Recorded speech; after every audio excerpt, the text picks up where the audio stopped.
મૌલવી ઇરફાન અહેમદ રહે છે કાશ્મીરમાં. કામ છે એનું પેરામેડિકલનું, પરંતુ પેરામેડિકલ ઉપરાંત એ મૌલવી તરીકે પણ એક મસ્જિદમાં કામ કરે છે. આ ભાઈએ શું કર્યું છે, આ માણસે, આ ગુનેગારે, આતંકવાદીએ શું કર્યું છે, એ વિશે આપણે જાણીએ. હું છું વિક્રમ વકીલ અને તમે જોઈ રહ્યા છો હોટલાઇન ન્યૂઝ.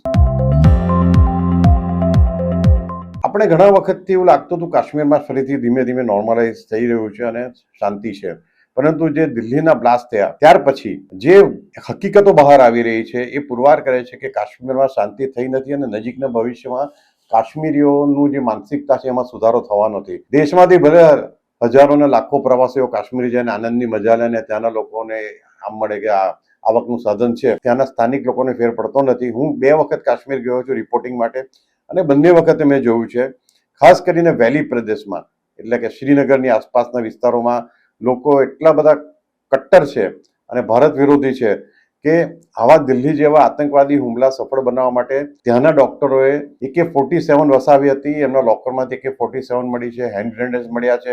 હવે ડોક્ટર અત્યાર સુધી એમ મનાતું હતું કે ગરીબાઈને કારણે આતંકવાદી બને છે, અન્યાયને કારણે આતંકવાદી બને છે કોઈ વ્યક્તિ, અથવા તો ઓછા ભણતરને કારણે. આ બધી જ વાત ભ્રમણા સાબિત થઈ છે. ખરેખર તો પેટ ભરાયેલું હોય, પૈસા હોય ને ડિગ્રી હોય એ લોકો વધારે આતંકવાદીઓને પંપાડે છે અને ભવિષ્યમાં લાગ મળે તો પોતે પણ આતંકવાદી બની